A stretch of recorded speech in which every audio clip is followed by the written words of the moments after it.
আমি নিজেকে প্রথমে বলছি, আমাদের আলেম ওলামা সবাইকে বলছি, অতবার আপনাদেরকেও বলছি, সবাইকে বলছি আমাদের জ্ঞানের পরিসর বৃদ্ধি করা দরকার।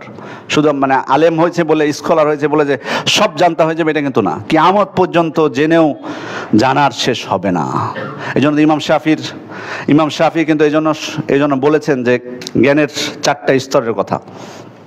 প্রথম স্তর, মানুষ যখন জ্ঞান অর্জন করে প্রথম স্তরে, তখন কিন্তু কিছু জ্ঞান অর্জন করে মনে করে যে আমি প্রায় সব কিছুই জেনে গেছি, ভালোই জেনেছি। প্রথম স্তরে যখন থাকে এটা হয় মনে যে আমি অনেক কিছুই জানি, মানে জানার আমার অল্পই বাদ আছে, এরকম মনে হয় তখন। এটা দেখবেন অনেকে হয়তো এই জিনিসটা হয়তো উপলব্ধি করেছেন। এ সময় এসে কেউ যদি থেমে যায় যে আমার তো জানা হয়ে গেছে, তার মধ্যে অহংকার চলে আসে, তাহলে কিন্তু আর পারবে না, অজ্ঞই থেকে যাবে সে সারা জীবন। কিন্তু যদি এটা মনে হওয়ার পরও উনি মনে করেন না আমি আরও প্রচেষ্টা চালিয়ে যাই, তাহলে উনি কিছুদিন পর যে জানতে পারবেন যে না আমার জানার আরও প্রয়োজন আছে, দ্বিতীয় স্তরে যে। তারপর যদি উনি প্রচেষ্টা চালাতে থাকেন, তৃতীয় স্তরে যে উনি বুঝতে পারবেন যে আমি যা জেনেছি তা খুবই অল্প, না জানার সংখ্যাটাই বেশি।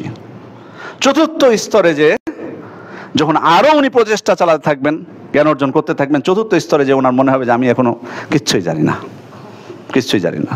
ইমাম শাফির এই বক্তব্য এটা বাস্তবসম্মত।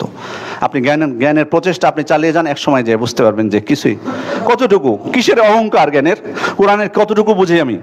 কারণ শরীয়তের জ্ঞানের কথা বলতে গেলে কোরআনের জ্ঞান প্রথম আসবে, আল ইলম বিকিতাবিল্লাহ।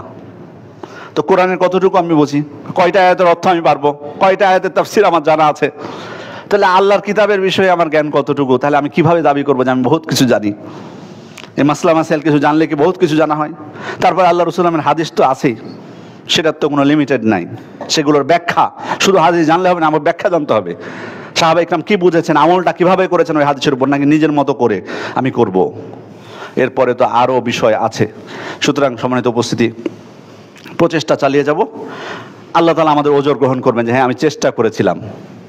কিন্তু যদি আমি চেষ্টাই না করি, এবং জ্ঞানের ক্ষেত্রে কোনো বয়স নেই, অতএব অনুরোধ করছি, আমি নিজেকে প্রথমে নসিহত করছি, আপনাদেরকে বলছি, আসুন আল্লাহ সন্তুষ্টির উদ্দেশ্যেই দিন যদি ভালোবাসি তাহলে দিনের জ্ঞান অর্জন করতে হবে। তাছাড়া দিন মানি আমি দিনের মধ্যে আছি এটা মানার মানে প্রশ্নই নেই।